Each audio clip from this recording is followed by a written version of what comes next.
Ces vacances m'ont permis notamment d'évoluer sur un aspect auquel je n'aurais pas pensé, la négociation. Et oui, ici, peut-être un peu moins qu'au Maroc, mais c'est un pays où certaines choses se négocient. Alors, les denrées alimentaires ne se négocient pas, l'accès aux soins également, mais par contre, tout ce qui va être un trajet, des habits, tout ça se négocie. Alors oui, ça va dépendre de l'endroit. Il y a des boui-boui, on peut dire ça comme ça, où ça va être beaucoup plus dans la négociation. Mais, mais, globalement, on peut négocier. Et alors, deux cas sont arrivés face à moi, et deux cas où j'ai pu négocier, et je vais vous dire de suite comment ça s'est passé. La première chose que j'ai voulu négocier, c'était un casque. Un casque pour écouter de la musique. Je l'ai vu dans un premier commerce, et le prix il me paraissait faramineux. J'ai essayé de négocier avec cette personne, je suis arrivé à un prix, et à partir de ce moment-là, ce prix est devenu mon prix d'appel. Et je suis allé voir une autre personne, j'ai essayé de négocier, et là, elle m'a donné un prix beaucoup plus élevé dès le départ. J'ai fait, ah ouais, non, mais c'est beaucoup trop cher.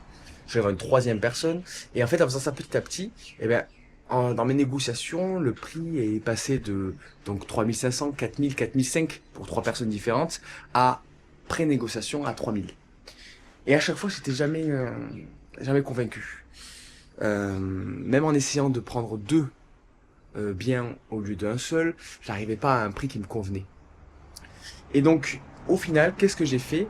Eh ben, petit à petit, en changeant de ville, en changeant de personne, je suis arrivé à un moment donné à une personne et je lui dis, écoute, moi, ce que je veux, c'est ce produit-là. Je sais que je peux l'avoir à tel prix, donc 3000 bahts. Euh, mais 3000 bahts, c'est trop cher pour moi. Qu'est-ce que tu peux me proposer? Et en fait, en faisant ça, cette technique de négociation que je ne connaissais pas, mais qui pourtant doit exister, j'imagine, eh ben, j'ai défini le prix à sa place. C'est-à-dire que j'ai estimé que le prix qu'il devait me proposer était 3000 et qu'à partir de ce moment-là, eh ben, la négociation allait se faire à partir de ces 3000. Et c'est ça qui est fou, c'est que grâce à ça, eh ben, du coup, dès le début, on part d'un prix qui est beaucoup plus faible. Et c'est ça qui est super cool. Ça, c'est le premier point. Le deuxième point, c'est que du coup, j'ai utilisé la technique des deux. Donc, c'est-à-dire, je lui ai dit, ok, moi, j'en prends deux. Donc, je te demande tel prix, donc 2000 € par pièce. Là, c'était trop cher pour lui. Et on a pu, en montant, en bougeant comme ça, arriver à un prix de 2006 pour les deux. Un prix très correct quand on sait qu'à la base, un seul valait 4000. La deuxième fois où j'ai pu négocier, j'ai même pas fait exprès, mais du coup ça m'a permis de me rendre compte de cette technique-là.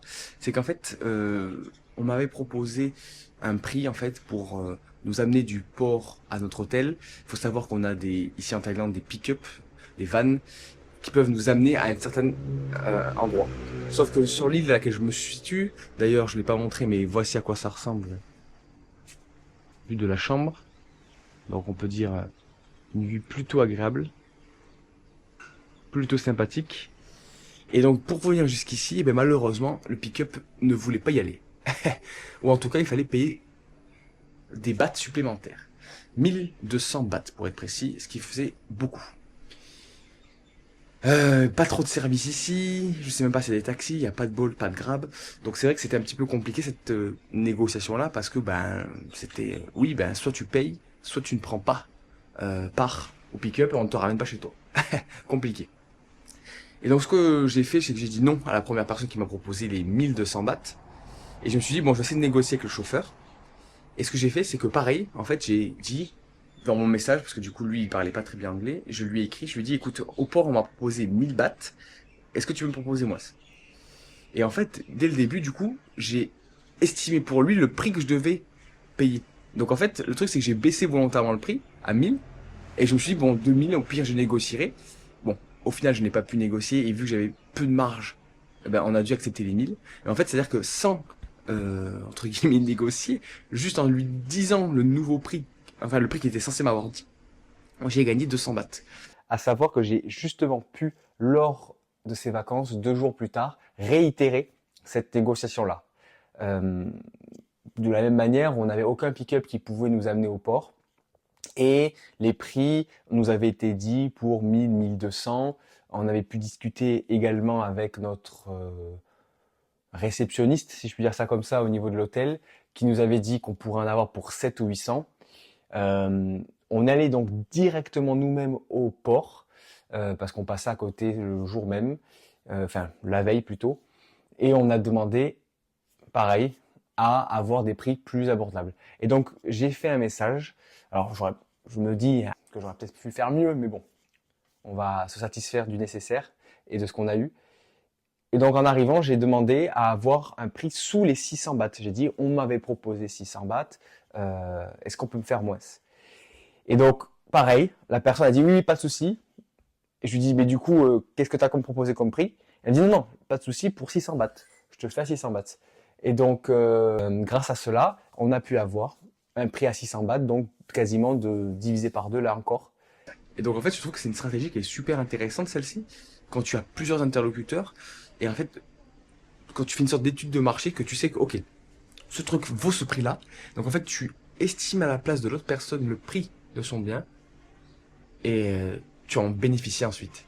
Voilà, c'était tout à rajouter, la vidéo va être bien assez longue maintenant.